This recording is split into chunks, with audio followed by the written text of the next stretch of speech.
আজকে তোমাদের ভিডিও দিচ্ছি রাষ্ট্রবিজ্ঞান যাদের এমডিসি 3 অর্থাৎ তৃতীয় সেমিস্টারে যাদের রাষ্ট্রবিজ্ঞান পরীক্ষা আছে 1 তারিখে 1 এপ্রিল তাদের জন্য। তো তোমাদের এই পেপারটা গতবারে অনেকেই থার্ড সেমিস্টারে আগের বারে অনেকেই পলিটিক্যাল সায়েন্সের এই পেপারটা সাপ্লি পেয়েছিলে। তো এই পেপারটার সিলেবাসও সম্পূর্ণ আলাদা ছিল। এবারে সিলেবাসটা পরিবর্তন করেছে ক্যালকাটা ইউনিভার্সিটি।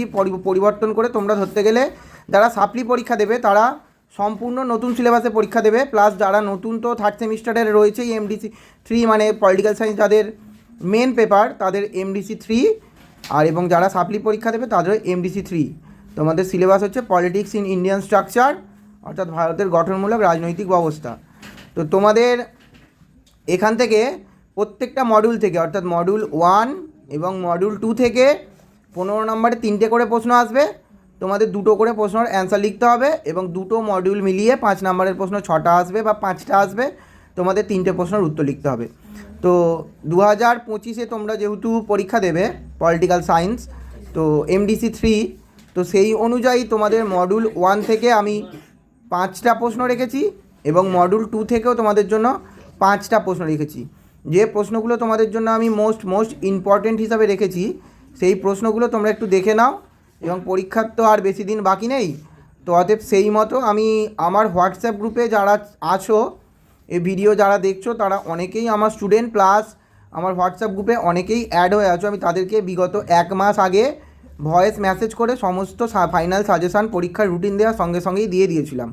তো আমার এই ফার্স্ট টাইম ইউটিউবে ভিডিও করা, তাই আমার অনেক ছাত্রছাত্রীরাই বলেছিল যে যদি স্যার আপনি একটা ইউটিউবে ভিডিও করে দেন তাহলে খুব ভালো হয়। তো তাদের কথা অনুযায়ী আমি ইউটিউবে ভিডিওটা জাস্ট করে দিচ্ছি তোমাদের প্রয়োজনের সুবিধার্থে। তো তোমরা যদি ইউটিউবে ভিডিও দেখো তো ভালো, এছাড়া আমি ভয়েস মেসেজ করে দেওয়া আছে সেই সাজেশানগুলো ফলো করতে পারো। তো আমি তোমাদের সাজেশানের মধ্যে প্রথম মডিউল থেকে প্রথম টপ 3টে প্রশ্ন যে রেখেছি সেগুলো হচ্ছে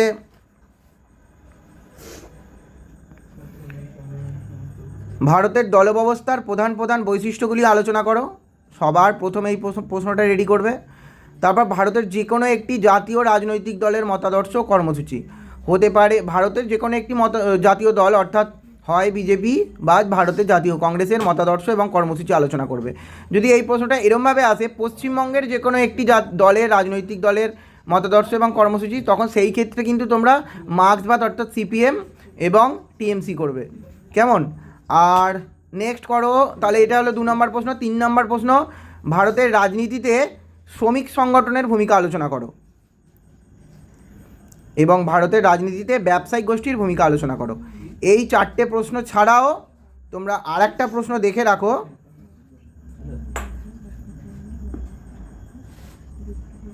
ভারতের জোট রাজনীতির গতি প্রকৃতি আলোচনা করো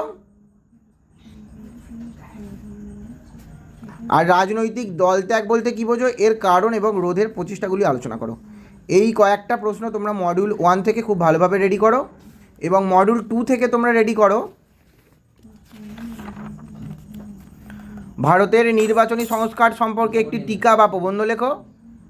আচ্ছা, ভারতের নির্বাচন কমিশনের গঠন এবং কার্যাবলী আলোচনা করো। আচ্ছা, সিভিল সার্ভিস ব্যবস্থার বিবর্তন এবং বর্তমান কাঠামো বিশ্লেষণ করো। ভারতের অর্থ কমিশনের গঠন এবং কার্যাবলী আলোচনা করো। আর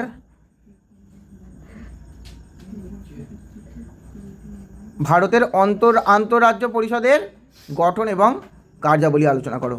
এই 5টা প্রশ্নকে তোমরা এখান থেকে আর একটা প্রশ্ন যদি পারো দেখে রাখো, ভারতের আঞ্চলিক পর্ষদের গঠন এবং কার্যাবলী। এই প্রশ্নগুলোকে তোমরা রেডি করো 20 নম্বরের জন্য, 15 নম্বরের জন্য বা 20 নম্বরের জন্য। কারণ ক্যালকাটা ইউনিভার্সিটি তো কোশ্চেন পেপারে করতে খামখেয়ালি করছে পলিটিক্যাল সায়েন্সের ক্ষেত্রে। দেখতে পাচ্ছি কোনো বছর দিয়ে দিচ্ছে প্রত্যেকটা মডিউল থেকে 20 নম্বরের 2টো করে প্রশ্ন দেয়, 1টা করে লিখতে হয়, এবং 10 নম্বরে 2টো করে প্রশ্ন দেয়, 1টা করে লিখতে হয় অনার্সদের মতো। আবার কোনো বছর দেখছি 15 নম্বরে 3টে প্রশ্ন দিচ্ছে, সেখান থেকে 2টো লিখতে হচ্ছে। তো তোমরা তো এমডিসি কোর্সে পড়ো, তো তোমাদের মনে হয় 15 নম্বরে 3টে প্রশ্নই দেবে, ওখান থেকে 2টো প্রশ্নের উত্তর লিখতে হবে।